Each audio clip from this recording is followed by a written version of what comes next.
केशवचंद्र सेन एक दिन पहुंचे तो उन्होंने कहा कि महाराज जी आपका जीवन बड़ा त्यागमय है। तो वो भोज में अपनी आनंद में रहेंगे। तो उन्होंने कहा नहीं भैया, त्यागी तुम लोग हो और हम हैं भोगी। तो केशवचंद्र सेन ने सोचा कि महाराज जी व्यंग में गाते होंगे। तो कहा अरे नहीं नहीं महाराज, ऐसा न कहो, आप त्यागी महात्मा हो। देखो एक लंगोटी लगाए बैठे रहते हो, हम सब दुनिया के काम करते हैं, भोगी हैं। तो कहा अरे नहीं भैया, हम कोई हंसी नहीं उड़ा रहे, त्यागी तुम सब हो और संत महापुरुष बड़े भोगी होते। तो दोबारा जब कहा तो उनको लगा फिर से हंसी उड़ा रहे होंगे। तो फिर केशवचंद्र सेन ने हाथ जोड़ के कहा अरे नहीं महाराज, ऐसा न कहो। कहा नहीं सुनो, तो हम सच कह रहे हैं, हम काहे हंसी करेंगे। कहा ये बताओ कि जो थोड़ा त्यागे वो त्यागी कि जो बहुत त्यागे वो त्यागी। तो कहा नहीं महाराज, जो ज्यादा त्यागे वो बड़ा त्यागी। तो कहा वही तो हम कहना चाहते, तुम लोगों ने परमानंद का महासागर त्याग दिया है और विषयानंद के गड्ढों में पानी पीते हो। तो तुम सब त्यागी हो क्योंकि महासागर त्यागे बैठे हो, विषयों के गड्ढों में पानी भूल रहे। और हमने विषयानंद के गड्ढे छोटे छोटे त्याग दिए और परमानंद का महासागर, उसमें हम अमृत पान करते हैं। तो भैया भोग सुखता तो हम करते हैं और तुम सब सुख त्यागी बैठे हो। योगी हुआ परम सुख भोगी, त्यागी सब संसार मुरलिया वाले से। वो क्या कर रहा है, पहले सुना कि अरे मुरली बजाता था, तन की बंसी फूंक बजाता। ये शरीर रूपी जो शरीर है ये बांसुरी है, इसमें जो स्वर ध्वनित हो रहा है वो परमात्मा की ध्वनि है, वो परमात्मा का स्वर है। अब अंतर इस बात का है कि जहां जहां, गौर से सुनना ये बात, जहां जहां परमात्मा ध्वनित हो रहा है वहां वहां बड़ा आनंद है। जैसे ये फूल खिला है, पेड़ हरा भरा, इसको देखो तो क्या मिलता है, देखो सिर्फ तो आनंद मिलता है। झरना देखो, नदी देखो, पर्वत देखो, प्रकृति देखो तो आनंद मिलता है। खिले हुए फूल देखो, उड़ते हुए पक्षी देखो तो आनंद मिलता है। क्यों? क्योंकि हर जगह परमात्मा की बंसी बज रही है, हर जगह उसकी ध्वनि निकल रही है। लेकिन सिर्फ अकेला मनुष्य है जो अपना स्वर निकालना चाहता है, इसीलिए मनुष्य का स्वर बिगड़ गया, इसका राग जो है बेसुरा हो गया। क्यों? क्योंकि ये अपना स्वर अलापना चाहता। अन्य जितने जीव हैं सब में भगवान ध्वनित हो रहा है, इसीलिए तितलियां भी सुंदर है, मोर भी सुंदर है, तोते भी सुंदर है, नदियां भी सुंदर है, फूल भी सुंदर है, पूरी प्रकृति सुंदर है। कुरूप कोई हो गया तो सिर्फ मनुष्य, क्योंकि मनुष्य अहंकार के कारण अपना स्वर निकालना चाहता है, जबकि ये सबसे श्रेष्ठ है, ये सर्वोच्च है। इसके अंदर तो परमात्मा ही बोलता है। लेकिन जो संत महापुरुष हुए उन्होंने अपना अहंकार बीच से हटा दिया, उनके अंदर से परमात्मा बोलने लगा। और जब उनके अंदर परमात्मा की ध्वनि प्रकट हुई तो पूरे संसार में उनका स्वर छा गया, पूरे संसार में विप्री हो गए। क्यों? क्योंकि उनके अंदर परमात्मा का स्वर निकलने का अवसर मिला। और ये हमारा मैं जो है, ये मैं भगवान से दूर किए रहता है, इसीलिए हम अपना स्वर निकालने पड़े तो भगवान का जो स्वर है वो हमसे नहीं निकलता। अन्य सब जगह निकल रहा है, अन्य सर्वत्र निकल रहा है, लेकिन हमारे द्वारा भगवान का स्वर नहीं निकलता। कारण क्या है? कारण केवल अपना मैं। तो इस मैं को मिटाने का संतों ने अनेक उपाय इसके बताए, लेकिन सबसे सरल तरीका है मैं को भगवान का मान लो, काम बन जाए। कोई विद्या नहीं लगानी, मैं भगवान का हूं तो अलग से कैसे हो सकता हूं। एक बड़ी सुंदर हम कथा सुना, राजन का है, विलंब तो नहीं। एक बड़ी सुंदर कथा सुनिए। कथा आप सब जानते हो, लेकिन कथा अद्भुत है, उस तरीके से आपने सोचा नहीं। कथा बहुत प्रसिद्ध है। जैसे कथा इतनी है कि सीता जी की खोज किसने की? तो सब लोग एक स्वर से कहोगे हनुमान जी ने की। कहोगे कि नहीं कहोगे? भाई हनुमान जी ने पता लगाया, लेकिन यहीं पर भक्ति छुपी है। वो भक्ति में बताना चाहता हूं। भक्ति क्या होती है कि जब हम ये मान लेते हैं कि शरीर प्रभु का है और शरीर के अंदर शक्ति जो चेतना है वो भी प्रभु की है, तो हम कहां बचे कि बचे। जैसे एक भजन है, गाया करते हो, तन मन तुम्ही हो जीवन, तुम प्राण हो हमारे, कोई दूसरा नहीं है गोविंद बिन तुम्हारे।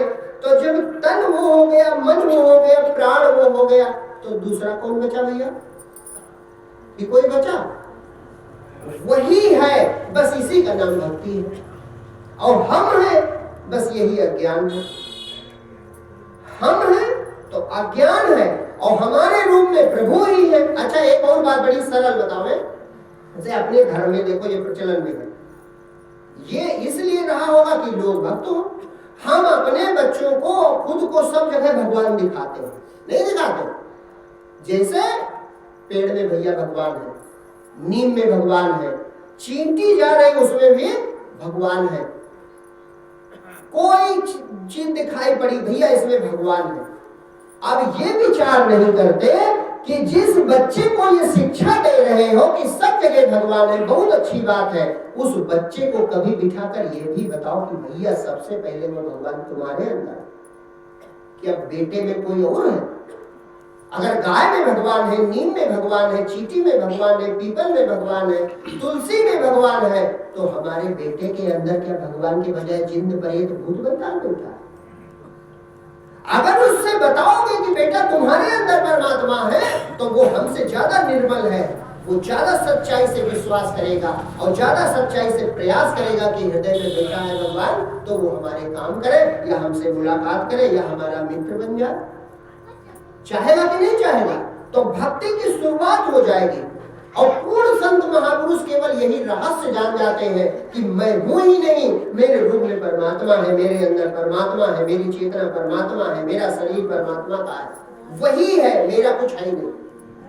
तो हनुमान जी, हन शब्द का अर्थ होता है मर गया, अन्यते माने मर गया, नष्ट हो गया। मान माने घमंड, जिसका मैं भाव नष्ट हो गया, उस भक्त को ही हनुमान कहा। तब देखो, जब सीता जी की खोज होनी थी तो संख्या कितनी लिखी है? पदुम 18 जूथा बंदर, 18 पदुम यूथपति सेनापति थे। बंदरों की संख्या कितनी रही है? उतने में भगवान, गौर से सुनो, उतने में भगवान केवल अकेले हनुमाने को अंगूठी काहे देते?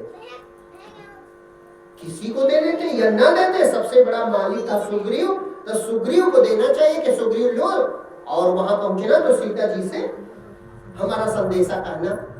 लेकिन केवल अकेले हनुमान को क्यों दी? केवल इसलिए दी क्योंकि हनुमान ही पहचानते हैं कि ये मनुष्य नहीं है, ये परमात्मा है। जैसे अभी तुमने भजन गाया, गुरु बन के वह सन्मुख आया, मैं मूर्ख पहचान न पाया। तो जब पहली मुलाकात हुई थी हनुमान जी की, तो क्या हुआ था? पढ़ी लिखा था। जब पहली मुलाकात हुई थी तो क्या हुआ था? पहली मुलाकात हुई तो बाली ने कहा कि वो देखो दो लोग आ रहे हैं धनुष बाण लिए, तो हमको, सुग्रीव ने कहा, तो हो सकता है बाली ने भेजा हो सकता है बाली ने भेजा हो, तो चले जाओ आप देखो। तो हनुमान जी क्या बनकर आए थे? पंडित ब्राह्मण बन के, वो प्रतीक है ज्ञानी बन के आए। क्या बनकर आए? वो ज्ञानी बनकर आए। और जब ज्ञानी बनकर आए माने असलियत में नहीं है, तो भगवान ने भी अपना असली रूप नहीं दिखाया। बताई असलियत ही, लेकिन जब वो माया करके आए तो माया के रूप ही बता दिया। उन्होंने कहा कि आप दोनों लोग कहाँ यहाँ घूम रहे हो? तो कहा भैया हम कौशलेश दशरथ के जाए, हम पितु वचन मानि बन आए, निश्चर यहाँ हरि बैदेही और खोजत विप्र फिरहि हम। भगवान ने नहीं कहा तुम हमारे प्यारे दुलारे हो और हमारे गले लग जाओ। भगवान ने कहा कि ब्राह्मण देवता, हम अयोध्या से आए थे, पत्नी हमारे साथ थी, यहाँ निशाचरों ने हरण कर लिया, वही खोज रहे। अब जैसे खबर सुनी उनको पता था बस है तो भक्त ना, बस तुरंत कपट कलेवर त्याग दिया। वो ब्राह्मण वाला चोला मैंने जो ज्ञानी बन रहे थे वो सब त्याग दिया, रोने लगे और भगवान से लड़ने भी लगे। का मोर न्याओ में पूछो साईं, तुम कस पूछो नर की नहीं।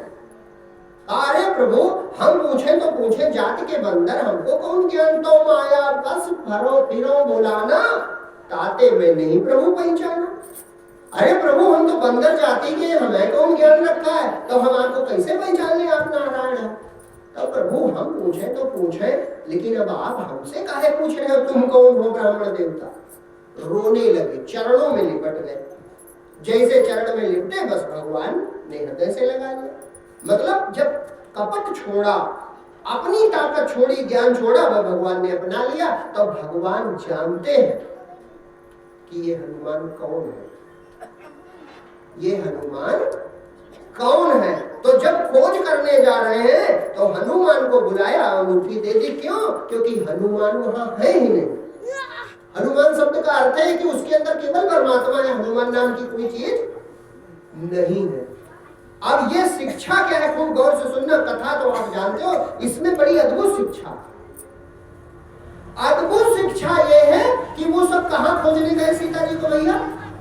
वन में। कहां गए? वन में, जंगल में गए थे ना।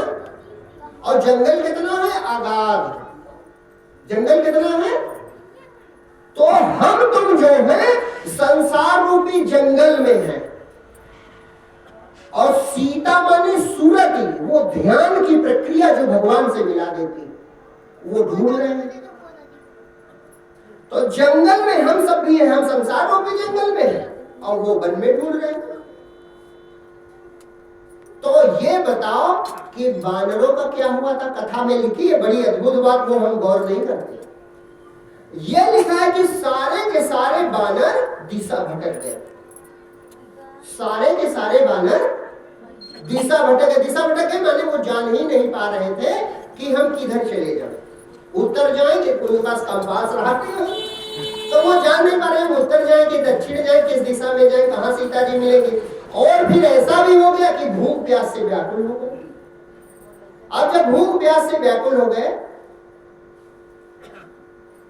सुनिए आप लोग गौर से, जो हम कथा नहीं कह रहे, कुछ बताना चाहते, गौर से सुनो। ये आपके जीवन की बात, राम कथा कोई साधारण नहीं है। हर प्रसंग उसका अद्भुत है जो आपके जीवन से जुड़ा। हम भी संसार के जीवन में भटक गए हैं, इस वन में, संसार के जंगल में हम भी भटक गए। हमको भी दिशा नहीं पता चल रही। लेकिन वहां बानर ने, हनुमान ने क्या किया था वो सुना। हनुमान जी ने और सारे बानरों ने कहा, प्रभु हम भटक गए हैं और प्राण हमारे छूटने वाले हैं, लेकिन प्रभु हम तो आपका कार्य कर रहे हैं। लेकिन प्रभु हम तो आपका कार्य कर रहे हैं। अभी हमने तुमसे इतनी 2 घंटे का बताया कि ये जो तुम घर में काम कर रहे हो ये भगवान का काम, ये भगवान की सेवा है। अगर ऐसा तुम्हारा भाव है तो तुम भी प्रार्थना कर सकते हो कि प्रभु हम संसार के जंगल में भटक गए हैं, लेकिन काम तो प्रभु आपने दिया है, हमने जानबूझ के तो लिया नहीं, तो हमें पार लगाओ प्रभु। तो वहां बानरों ने, हनुमान जी ने, जामवंत जी ने, सबने मिलकर प्रार्थना की कि प्रभु जंगल में भटक गए हैं और प्राण हमारे छूट जाएंगे, पता नहीं आपका काम कर पाए कि ना कर पाए, तो प्रभु इस शरीर से एक ख्याति भी मिलेगी और आपका कार्य भी पूरा होगा, इसलिए कृपा करो। प्राण से व्याकुल मरने वाले बानर भूख प्यास से एकदम मृत्यु के कगार पे पहुंच रहे। अब वो प्रार्थना करते, प्रभु रक्षा करो। अब देखो प्रभु की दया, बस अचानक वे वहां भगवान पहुंचा देते हैं, या उसका आश्रम ही, जो भगवान की भक्त एक तपस्विनी स्त्री है। नाम नहीं लिखा रामचरितमानस में, बाद में संतों ने नाम जोड़ा। वो भगवान का चमत्कार था कि वहां जंगल में एक उनको दिव्य आश्रम दिखाई पड़ गया। तो जामवंत जी, हनुमान जी ने देखा कि इस गुफा में चिड़िया जाती है और जब चिड़िया बाहर आती है तो उसके पंख भीगे रहते हैं। तो जामवंत जी बड़े बुद्धिजीवी थे, उन्होंने कहा हनुमान भैया ये देखो चिड़िया जाती है, जब बाहर आती तो पखना इनके पंख भीगे, तो अंदर पानी जरूर है, चलो अंदर चला जाए। तो सारे बंदर अंदर गए। जब अंदर पहुंचे तो कहा देखते खूब फल फूल लदी हुई, खूब वनस्पतियां लदी हुई, बहुत बढ़िया उपवन है और खूब निर्मल झील है जिसमें बड़ा सुंदर पानी भी भरा है। एक तपस्विनी तपस्या कर रही, वो कोई और नहीं, वो भगवान की शक्ति ही है, समझो। क्यों? क्योंकि भक्त भगवान तो जानते हैं कि जीव में कितनी क्षमता है, ये बंदर हमारा काम कहां कर पाएंगे, लेकिन ये मेरी शरण में है तो मैं पूरे काम का श्रेय इन्हीं को दूंगा।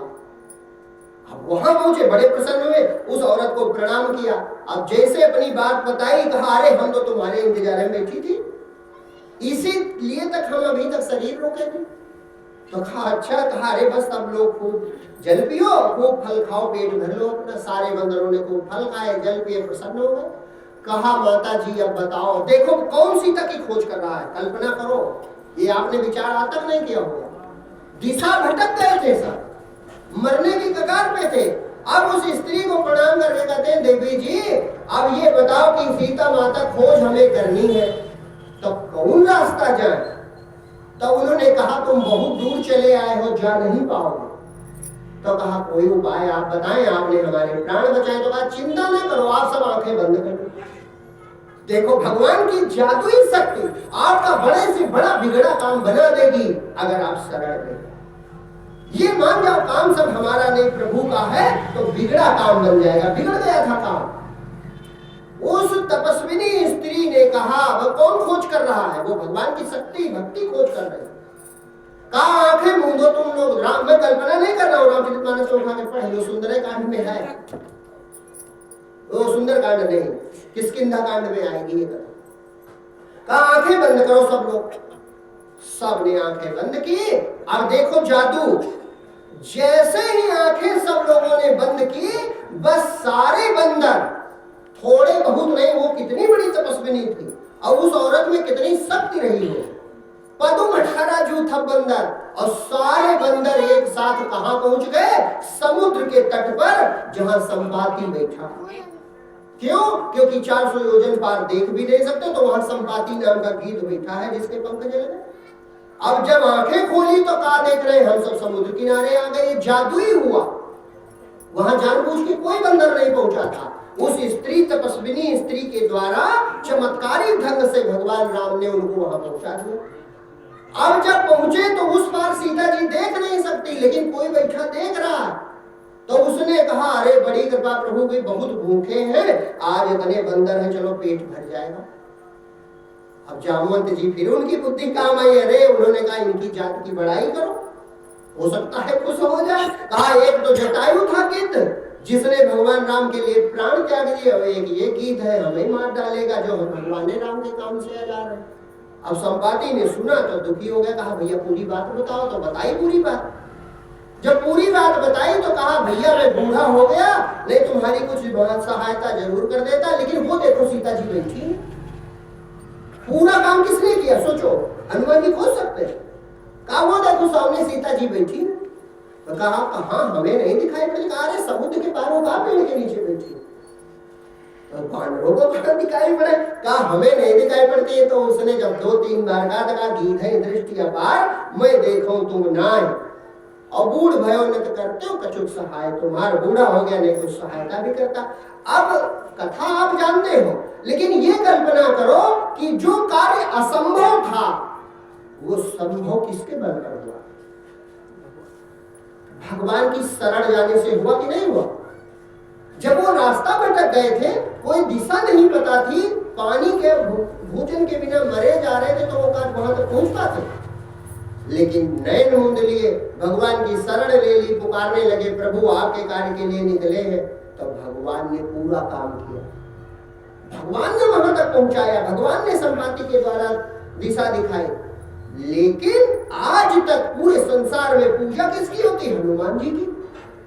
ये कौन करता है? ये दया का सागर परमात्मा करता है। परमात्मा अपने प्यारे भक्त का नाम भी पैदा कर देता है, सम्मानित भी करवा देता है, और भक्त के सारे काम परमात्मा करता है। सोचो कितनी अद्भुत दया है उसकी। यही हाल अर्जुन का ले लो। अर्जुन अकेले भीष्म बाबा से नहीं जीत सकते, गुरु द्रोणाचार्य से नहीं जीत सकते, और तो और कर्ण से भी नहीं जीत सकते। लेकिन प्रभु दया के सागर है, उन्होंने भी परीक्षा ली है। कब परीक्षा ली थी याद है? जब युद्ध होने वाला था तो सहायता के लिए पहुंचे, दुर्योधन भी पहुंचा, अर्जुन भी पहुंचे। तब भगवान ने तुरंत परीक्षा ले ली। मैंने कहा अभी पहले कह दिया है कि परीक्षा भगवान बहुत प्यारे भक्तों की लेता है। प्रभु परीक्षा लेते हैं बस अपने प्यारे भक्तों की, सबकी परीक्षा नहीं लेते। दुर्योधन की परीक्षा नहीं ली, वो तो जानते हैं काहे के लिए आया। कहा अर्जुन तुम्हें पहला अवसर देता हूं कि मैंने तुमको देखा। नहीं कह सकते थे आयु में बड़ा है दुर्योधन, लेकिन भगवान को परीक्षा ले ली। अर्जुन मैंने तुमको देखा चरणों में बैठा, इसलिए पहली शर्त तुम्हारी है, तुम जो चाहो मांग लो, 2 चीजें हैं। अब देखो भगवान परीक्षा ले रहे हैं। यही भक्ति है, गौर से सुनो, छोटी छोटी बातों में भक्ति छुपी है। एक तरफ सब कुछ है, सब कुछ माने पूरी माया। वहां युद्ध में क्या है, कहा मेरी जो है नारायणी सेना है, 5 अक्षोणी, ये इसे कोई जीत नहीं सकता, मैं दे दूंगा। एक तरफ 5 अक्षोणी नारायणी सेना, एक तरफ ये मैं दे दूंगा। दूसरी तरफ दूसरा ऑप्शन ये है कि मैं अकेला रहूंगा और वो भी कोई अस्त्र का प्रयोग माने युद्ध नहीं लड़ूंगा। अब पहला पसंद अर्जुन तुमको करना है, तुम क्या लोगे? ये क्या है बताओ? ये परीक्षा है। भगवान पूछ रहे हैं कि एक तरफ हम है भैया और हमें तुम्हें भोग लगाना पड़ेगा, हमारे पास कुछ नहीं, एक तरफ हमारी माया है जिसके पास सब कुछ है, रिद्धि सिद्धि संपत्ति, क्या लोगे? तो अगर हम होते तो दौड़ के कहते लड़ाई करनी है, बांसुरी नहीं बजवानी है। लड़ाई करनी है, बांसुरी नहीं बजवानी, हमें सेना दे दो। यही तो हम करते हैं शंकर जी के पास जाकर के, भगवान के पास जाकर के माया तो लेते। भगवान परीक्षा लेता है कि 2 तरफ, एक तरफ मेरी पूरी नारायणी सेना है और दूसरी तरफ मैं अकेला हूं, वो भी अस्त्र नहीं उठाऊंगा। और अर्जुन तुम बताओ क्या चाहते हो? तो भक्त था, प्यारा था, दुलारा था, परीक्षा में पास हो गया। उसने कहा प्रभु मुझे आप चाहिए। क्यों? क्योंकि मैं तो आपकी महिमा जानता हूं, आप मेरे साथ रहे फिर दुनिया मुझे हरा नहीं सकती, मुझे आप चाहिए। चूंकि उसने परीक्षा पास की थी तो कभी फेल कैसे हो जाता, भगवान लीला करके सब पूरा युद्ध जितवा देते। कितने दया के सागर, पूरा युद्ध जितवा देते हैं, लेकिन एक बार भी बड़ाई खुद नहीं लेते, कहते मेरा अर्जुन बड़ा योद्धा है, इससे कोई जीत नहीं पाया। इसी तरह भगवान राम कहते मेरा हनुमान बड़ा प्यारा है, बड़ा शक्तिशाली है, बड़ा अद्भुत है, इससे कोई जीत नहीं सकता। दोनों तरफ परमात्मा अपने प्यारे दुलारे भक्त की बड़ाई करवाता, अपने से ज्यादा मंदिर अपने भक्तों के बनवा देता है, अपने से ज्यादा सम्मान अपने भक्तों का करवाता है। तो ये तुमको सोचना चाहिए भक्ति कितनी अद्भुत चीज है, कितनी दया का सागर है परमात्मा। एक कथा छोटी सी और जोड़ दे, हम देख तो नहीं हो रहे, नहीं आप जब तक खाओ नहीं, इसलिए कि ये भक्ति इसमें बड़ी अद्भुत भक्ति है। अर्जुन जो है हर जगह भगवान सहायता करते हैं, हर जगह, लेकिन अंत तक अर्जुन का मोह बना रहता है। कौन सा मोह? पुत्र का मोह। गौर से सुनो, ये अद्भुत कथा है, कथा आप जानते हो, लेकिन कथा जुड़ी कहां से होती है, उसका मतलब क्या? कथा तो आप जानते ही हो। अर्जुन का मोह अंत तक बना रहा, वो अभिमन्यु के लिए उनका दिल रोता रहा। तब भगवान को लगा कि ये मुक्त नहीं होगा, इसका कोई अभी इलाज जरूरी है। मैंने गीता सुनाई लेकिन फिर भी इसका जो है मोह बना गया। तो जब युद्ध समाप्त हो गया, महाभारत विजयी हो गए, तो भगवान कृष्ण ने कहा अर्जुन चलो तुमको एक भक्त के यहाँ घुमा लाऊं। अर्जुन को अहंकार है, मुझसे बड़ा भक्त कौन है? प्रभु मेरे साथ मेरा रथ तक हाँके और थक जाए तो रात में पैर दबावे भगवान। महाभारत में लिखा रात में भगवान अर्जुन के पैर भी दबावे, इतना दुलार करे अर्जुन का। तो उसको ये कि मुझसे प्यारा कौन होगा? तो भगवान ने कहा चलो तुमको आज हम एक अपने भक्त से मिलावे। कहा प्रभु कौन भक्त? कहा बड़ा प्यारा भक्त है। तो कहा प्रभु हमसे ज्यादा? कहा अर्जुन अब ये तुम ही तय करना, चलो तो अभी हम क्या बता दो। तो कहा कैसे चले? कहा थोड़ा भेष बदल के चलते। तो भगवान ने अपना भेष बदल लिया, साधु के भेष में आ गए, अर्जुन भी आ गए, शेर ले लिया भगवान कृष्ण और मौर्य ध्वज के यहाँ पहुंचे। राजा मौर्य ध्वज, कथा सुनी होगी, राजा मौर्य ध्वज के यहाँ पहुंचे। वो परम भक्त, पूर्ण ब्रह्मनिष्ठ, पूर्ण सृष्टि परमात्मा मैं है, ये जानने वाला महान आदमी, महान भक्त पहुंचे तो कहा कि अब भगवान भेष बदले हैं, लेकिन भेष चाहे जो बदलो भक्त से नहीं छुप पाते। पूर्ण भक्त पहचान लेता है, वो जानता है हमारे नारायण ही है। अरे नामदेव के रोटी कुत्ता लेके भागता, कहते प्रभु रुक जाओ, घी चुपड़ी लगा दे तब खाओ, सूखी काहे खा रहे। गो ब्राह्मण चंडाल और कुत्ते में जो समदर्शी है वही मेरा भक्त है, ये भगवान का उद्घोष है। बहु नाम जन्मनामन्ते ज्ञानवानां प्रपद्यते वासुदेवा सर्वमिति सा महात्मा सुदुर्लभा। ऐसा महात्मा धरती पे दुर्लभ है जो सब कुछ परमात्मा में देख ले। तो वैसे थे मौर्य ध्वज, वो साधारण नहीं थे। अर्जुन का मोह मिटाना था, भगवान लेकर पहुंच गए। तो कहा कि आपके यहाँ भोजन चाहते, कहा अरे प्रभु आप पधारे, भोजन बिल्कुल करिए, मेरा सौभाग्य। कहा मेरा वाहन भी भूखा है, कहा प्रभु इसका भी कुछ व्यवस्था की जाएगी। तो कहा कि भगवान परीक्षा लेने वाले। कहा राजन क्या तुम हिंसा करके मेरे पशु का पेट भरोगे, मेरे वाहन का पेट भरोगे? तो कहा नहीं प्रभु हिंसा नहीं करेंगे। तो कहा तो फिर? तो कहा प्रभु आप जैसे कहो। तो 7 साल का बेटा है, गौर से सुनना, 7 साल का बेटा है। तो भगवान ने कहा ये बेटा है इसे ही खिला दो, किस काम आएगा। सोचो प्रभु परीक्षा लेते हैं बस अपने प्यारे भक्तों की, सबकी हम लोगों का है परीक्षा लेंगे, हम 2 कौड़ी के लोग। कहा ये बेटा है। अब बेटा कैसा है सुनो राजन, बेटा कैसा है यहां पे थोड़ी चर्चा मैं और करूंगा, इसलिए कि समझो वो बेटा कैसा है। अपने वेदों में 4 देवता कहे गए, ये कथा में मैंने 1-2 बार कहा है। उन 4 देवताओं की पूजा करना यही धर्म है। उन 4 देवताओं के नाम सुन लीजिए, गौर से सुनो। क्यों? क्योंकि पहले धर्म है, तब अर्थ है, तब काम है, तब मोक्ष है, ये सीढ़ी बनी है। तो धर्म पहले है, तो धर्म कौन करेगा? बच्चे करेंगे, बेटे बच्चे बच्चियां, यही तो धर्म करेंगे। तो कौन सा धर्म करेंगे? तो कहा 4 देवताओं का पूजन करना धर्म। गौर से सुनो, ये वेदों की बात मैं बता रहा हूं। पहला धर्म क्या है? कहा मातृ देवो भव, माता देवता होती। बेटे के लिए माता कौन है? देवता है। तो पहला देवता धरती पे लाने वाली माँ है, इसलिए माँ की पूजा करो। पूजा का तात्पर्य जो कुछ कहे, माने माँ जो कहे वो बेटा करे, तो समझो पहला देवता खुश। दूसरा देवता कहा पितृ देवो भव, पिता देवता है, तो जो बेटा पिता की सारी बातें मानता है उससे दूसरा देवता खुश। चलो ठीक बेटा।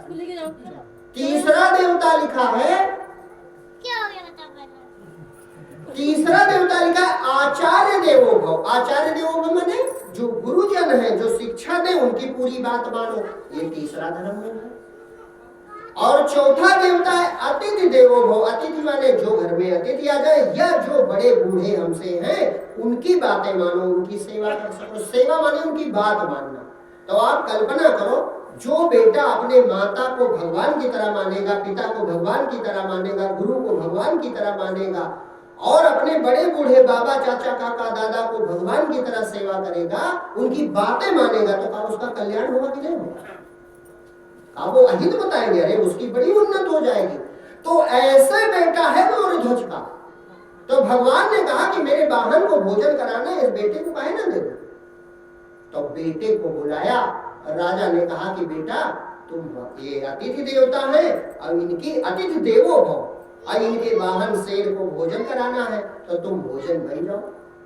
तो बेटे ने कहा अरे मैं कितना भाग्यशाली हूँ कि माता मेरी देवता, पिता मेरा देवता और अतिथि देवता, तीनों देवता खुश हो जाएं, तो ये पार्थिव शरीर लेकर क्या करेंगे? उसका विवेक देखो। वो कहता है कि माता प्रसन्न हो जाए। माता पिता ने कहा था, तो कहा माता तुम प्रसन्न हो जाओ, पिताजी तुम प्रसन्न हो जाओ, और ये अतिथि भगवान आए ये प्रसन्न हो जाए, और ये शरीर का लेके हम करेंगे, इनके काम आ जाए। तो अर्जुन देख दंग अर्जुन, अब अर्जुन के होश गुम, और भगवान की लीला दिखाने ले गए कि देखो एक अभिमन्यु के लिए तुम मरे जा रहे हो, देखो हमारा भक्त होता कैसा। तो कहा खुदे काटो, खुद काटा और शेर को खिला दिया। हिला दिया। अब अर्जुन के तो बोलती बंद कि हम अभिमन्यु के लिए मरे जा रहे हैं, और ये देखो कितने महान भक्त। जब थाली परोसी गई तो कहा कि एक और परोसो बेटे के लिए। तो कहा अरे नारायण, अभी तो आपके सामने वो भोजन बन गया। कहा अरे तुम्हें मुझ पर भरोसा नहीं? अगर अतिथि देवता होता है तो कुछ कर भी सकता है। थाली परोसे, थाली परोसे। कहा बुलाओ बेटे को। जैसे बुलाया प्रभु की तो लीला की, वो फिर जीवित आ गया, खाने लगा। अब अर्जुन बड़े नाराज। अर्जुन कहा प्रभु तुम्हारे इतनी मन में, कहा जल्दी यहाँ से हटो तो बताओ। अब सेवा सत्कार हो गई, वो लीला प्रभु की समाप्त हुई, आगे बढ़े। कहा प्रभु ये बताओ तुम ये भेदभाव काहे करते? तो अर्जुन ने कहा काहे का बात है? कहा प्रभु एक तरफ उसके बेटे को कटवा दिया और एक तरफ जीवित कर दिया, मैंने कौन अपराध किया जो अभिमन्यु को मरवा डाला? कहा अर्जुन इसीलिए तो तुमको हम लेकर आए थे। तुमने हमसे कहा था अभिमन्यु को जीवित कर दो, तुमने नहीं कहा, बल्कि तुम घमंडी हो गए। तुमने बड़े अहंकार में पूरा प्रण कर लिया, कल का वो जयद्रथ सूर्यास्त नहीं देखेगा, नहीं चिता पे बैठ जाऊंगा। और मैं तुरंत डर गया, मैं समझ गया था वो शकुनी कल लाएगा नहीं जयद्रथ को, और तुम मर जाते अर्जुन, तुम मर जाते। लेकिन फिर भी मेरी दया तुमको नहीं दिखाई पड़ती। मैंने दिन को रात किया, तब तुम आज जीवित बचे। कहते नहीं भगवान भक्त के लिए दिन को रात बना सकते हैं, तो भगवान दिन के रात बना दिए अर्जुन के लिए। तब अर्जुन की आंखें खुली, रोने लगे। अर्जुन कहा प्रभु हाँ हमने तो अहंकार किया। कहा अरे तुम मुझसे कहते कि नारायण अभिमन्यु जीवित कर दो, मैं जीवित कर देता। मेरे लिए कोई खेल है ये सब, मैं भक्तों की सब बातें पूरी कर देता हूं, मेरी कोई इच्छा नहीं हो। तो कहा प्रभु अब दर्शन करा दो। तो कहा ठीक है चलो मैं दर्शन करा देता हूँ। स्वर्ग ले गए। अब जैसे अभिमन्यु को देखा अर्जुन फिर भूले, दौड़े, अरे बेटा बेटा। अभिमन्यु ने कहा कौन बेटा और कौन पिता? पता नहीं कितनी बार तुम मेरे बेटे बने, पता नहीं कितनी बार मैं तेरा बेटा बना। फिर लौट आए मुंह लटका के, प्रभु वो तो पहचानते नहीं। कहा तुम बार बार हमें भूल जाते हो। अरे जब हमारी ताकत से यहाँ तक आए तो हमसे कहना चाहिए, मैं मिलवा देता। तुम तो अहंकार में आ जाते हो। कहा प्रभु मिलवा दो। तब अभिमन्यु से भेंट कराई। तो ये कथाएं ये बता रही हैं कि परमात्मा की भक्ति से बढ़कर सुखदायक और कुछ भी नहीं है। और जो भगवान के हो गए, भगवान ने उनको सर्वोपरि कर दिया। हर प्रकार से जो इच्छा उनकी होती है, जैसे ध्रुव है 5 साल का है, 5 साल का है, परमात्मा प्रकट होता है तो वो कहता है मुझे कुछ नहीं चाहिए। लेकिन परमात्मा कहता है बेटा तुम्हारी उम्र 5 वर्ष है, 36,000 वर्षों तक शासन करो और फिर 70 ऋषियों से ऊपर तुम्हारे लोक का मैंने निर्माण किया है, उस ध्रुव लोक में निवास करना। जबरदस्ती उसकी वासना ने, वो कहता प्रभु आप मिल गए हम क्या करेंगे? कहा ना मेरा आदेश है। 5 वर्ष का प्रहलाद है, भगवान नरसिंह प्रकट होते हैं, हिरण्यकशिप को मारते हैं। प्रहलाद कहता प्रभु कुछ नहीं चाहिए। वो कहते हैं ना तुम्हारी आयु अभी बहुत छोटी है, इसलिए प्रहलाद तुम एक इंद्र के बराबर शासन करोगे। जितना एक इंद्र का शासन काल होता है उतने दिनों तक शासन करोगे और फिर मेरे पार्षद बनना। सोचो भगवान कितने दया के साथ है। हम छोटी छोटी बात बताते, भगवान ये काम बना दो, भगवान वो काम बना दो, भगवान ये काम। अरे उसको तुम बता रहे हो, उसको नहीं पता तुमको क्या चाहिए, उसको नहीं मालूम तुमको क्या चाहिए। मांगो कुछ ना, सिर्फ उससे प्रेम करो, सिर्फ उसे पुकारो और उसकी सेवा समझ के कर्तव्य करो। जीवन न बदल जाए तो करना। और अगर कहीं सचमुच वो हृदय में प्रकट हो गया, अरे तो तुम्हारी पूजा होने लगेगी। इसी रूप की जो रूप है इस समय, यही रूप कहो इसकी मूर्तियां बन जाए। क्यों? क्योंकि संसार की सबसे बड़ी चीज है नाम, और भगवान के लोक में फ्री बटता, मुफ्त बटता है। बड़े बड़े राजा महाराजा आए चले गए और जिनके कुछ नहीं था, अनाथ बच्चा नाभादास, अनाथ तुलसी, अनाथ कबीर, न माता पिता, न माता का पता, न पिता का पता, न धर्म का पता, न जाति का पता, और पंथ चल रहा, कुछ नहीं पता। साधारण बच्चा नानक, कोई काम का नहीं। गुरु नानक 6 साल के, गौर से सुनो छोटी सी कथा है। 6 साल आंगन में बैठा, रात को 2 बजे रो रहा है बेटा। 6 साल उम्र, सोचो भक्त होते कैसे हैं, वो जन्म से भक्त पैदा होते हैं, बनाए नहीं जाते। 6 साल का लड़का आंगन में बैठा, जाड़े की रात रो रहा है, तेज रोने लगे। माँ की आंख खुल गई। माँ की आंख खुली तो आई बाहर, कहा नानक काहे रो रहे हो? कहा पेट दर्द हो रहा। कहा ना माँ पेट दर्द नहीं हो रहा, काहे रो रहे हो बेटा? उसी समय चकवा चकवी पक्षी बोले तो उन्होंने 6 साल की उम्र में दोहा बना दिया। उन्होंने कहा चकवी बिछड़ी रहन दा आए मिले पर भात, और जे जन हरि से बिछड़े दिवस मिले न रात, माता मैं इसलिए रो रहा। ये पक्षी कितने प्रेमी है, रात भर की बिछड़न इनको सहन नहीं होती, और हम जन्म जन्म के बिछड़े भगवान के बिना कैसे रह पाते? मुझे रहा नहीं जाता, इसीलिए रो रहा हूं। नानक कितने अद्भुत, केवल भगवान में मन लगता, दूसरा काम ही नहीं कर पाते। बड़े हुए, सुनो बढ़िया कथा, बड़े हुए तो उनके पिताजी ने कहा कि बेटा व्यापारी घर में पैदा हुए हो तो कुछ व्यापार करो। तो कहा पिताजी जो कहा वो करें। तो उनको कुछ पैसे दिए, जाड़े का समय था, तो कहा बेटा कोई व्यापार करके दिखाओ। व्यापारी थे वो, तो उन्होंने सोचा देखें बुद्धि कितनी है। तो उस समय गधे पर सामान ढोए जाते थे, या तो बैल होते थे, बैलगाड़ी, तो इनके यहाँ गधा पड़ा था। तो नाना जी ने गधा ले लिया और गए बाजार से, जाड़े का समय था, तो सोचा कंबल बिकेंगे तो कंबल खरीद लिया। अब कंबल लेकर पहुंचे तो एक गांव में पहुंचे तो एक बहुत बूढ़ी औरत आई। तो कहा कि भैया कितने का? तो मान लो 1 रुपया बताया, एक काल्पनिक बात शब्द में कहना, और रुपया मुझे उन्होंने जो दाम बताया। तो वो रोने लगी, कहा भैया है हमारे पास कुछ नहीं, और हम जाड़े से मरते हैं, तो हमें कंबल चाहिए। अरे भैया तुम्हें भी ना देना, और कंबल उड़ा दिया। अब जब नाना जी ने उसको कंबल उड़ा दिया, गांव के लोग बड़े चतुर, वो सोचे ये मूर्ख व्यापारी है, फिल्म दे दिया। अब दूसरा उनसे गरीब बन के आ गया, भैया कितने कंबल है? पैसा नहीं, जाड़े से मरे जा। अरे बाबा तुम भी ओढ़े लो। अब 2-3 हुए, बस लाइन लग गई। तो भैया जब फिल्म बटेगा 2-1 घंटे में सब कंबल खत्म, सब मुफ्त में दे दिए। अब पहुंचे घर तो पिताजी ने कहा कि भैया कहा नानक व्यापार किए? कुछ कहा, अरे बड़े मुनाफे का व्यापार हुआ पिताजी, ऐसा मुनाफा हुआ है कि कई पीढ़ियों में खर्च नहीं होगा। उनका अनुभव का कई पीढ़ियां बीत जाएंगी, खर्च नहीं होगा। तो कहा है ना कौन फायदा कमा लिए? क्या किया? तो बताया, कहा अरे जैसे पिताजी एक गांव में पहुंचे, अब नारायण आ गए बन के गरीब। अब हम तो पहचान गए ये तो हमारे नारायण है, हमारी परीक्षा ले रहे हैं।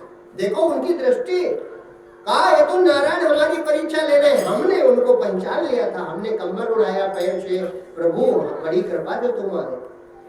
तो कहा ऐसे सब बांट गया है? कहा हाँ, ऐसे नारायण आते रहे रूप बदल बदल के, और मैं सेवा करता रहा, अब बहुत मुनाफे का सौदा। अब पिता ने माता पकड़ लिया, कहा अब तुम व्यापार न करना, तुम व्यापार करने लायक हो नहीं। तो कहा ठीक है पिताजी नहीं करेंगे, जो कहो सो राजी। उनका मन तो भगवान में लगा था कि आप तुम मजदूरी कर सकते। तो एक मेरा मित्र है, वहां चले जाओ मजदूरी करोगे? कहा हाँ। तो दूसरे दिन दूसरे सेठ के यहाँ चले। उसने पूछा क्या कर सकते हो? तो नानक ने कहा जो कहा वो करें। तो तौल लगी थी, गेहूं तौला जा रहा था उस सेठ के यहाँ। तो कहा गेहूं तौल लोगे? कहा हाँ तौल देंगे। तो दे लिया तराजू, तौल ले लगे। अब वो होता नहीं गिनने में, बार बार गिनने वाले बार बार गिनते, एक है एक, एक है एक, 2 है 2, 2 है 2, ऐसे करते। बताते हैं गेहूं चलते चलते जब 13 पे पहुंचे, उनकी सूरत हमेशा भगवान में रहे। जब 13 पे पहुंचे, बस कहा 13 है 13, 13 है 13, 13 है। अब 14 कहवे न करे, बोरा भर गया। अब एक बोरा भरा, मजदूरों को मजा आने लगा। मजदूर दूसरा बोरा लगा दिए, कहे देखें पागल कितने देर तौलेगा। 13 है 13, उनका मिटवे न करे, 5-6 बोरा भर दिए और 14 लगाए, बस 13 है 13, प्रभु 13 है 13। अब कुछ गए, मालिक को बुलाया, वो पागल बुलाए, वो देखो जाए वो गिनती नहीं आती है। कहा कर रहा था वो 13 आगे बढ़ता ही नहीं है, 6-7 बोरा भर चुका है। तो मालिक आया, सर के पीछे खड़ा, देखा बड़े खुश, प्रभु 13 है 13, नारायण 13 है 13, मालिक 13 है 13, तौले जा रहे।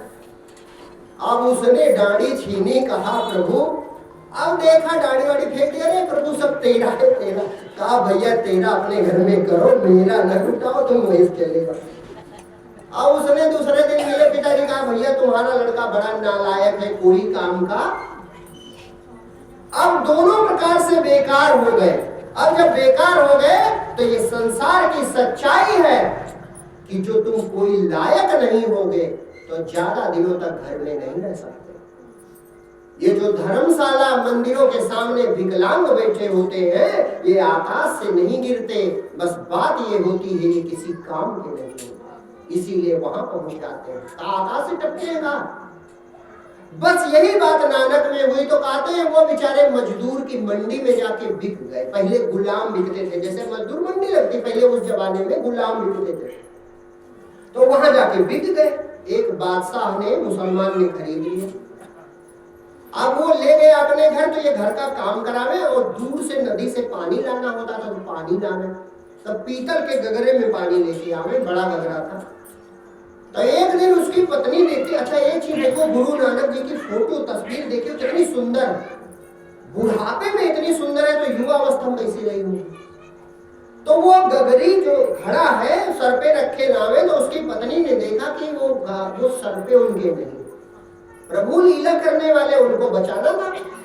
तो उसने देखा कि सर पे वो घड़ा है ही नहीं, तो उसने अपने पति से कहा कि ये कोई खुदा का बंदा है, इसके चेहरे का नूर देखो कितना है, इससे सेवा न कराओ, गुलामी न कराओ। तो जैसे आए बस उसी दिन उसने छोड़ दिया था, भैया तुम चाहे जो करो लेकिन गुलामी न करो, यहाँ से जाओ। वो गुरु नानक है कि आज उनके नाम से पंथ धर्म बन गया। और उस सिख धर्म के लोगों में हम आज भी कहते कि नहीं ये बड़े ईमानदार और परिश्रमी होते, बड़े सत्यवादी होते। उनका बनाया आज भी देखो वहां कितना बड़ा लंगर चलता है, कितनी बड़ी सेवा होती, कितना बड़ा धर्म फैला है। तो एक संत, एक साधारण व्यक्ति जो परमात्मा में डूब जाता है, जो परमात्मा का हो जाता है, परमात्मा उसकी पूजा करवा देता है। अब गुरु नानक साहब की पूजा हो रही कि नहीं हो रही, उनके नाम से पंथ चल रहा है कि नहीं चल रहा, तो कितनी अद्भुत है भक्ति में शक्ति। तुम प्रभु के होकर तो देखो, भगवान के चरणों में झुककर तो देखो, उनको पुकार के तो देखो, काम न बन जाए तो कहना। बोलिए सच्चिदानंद भगवान की।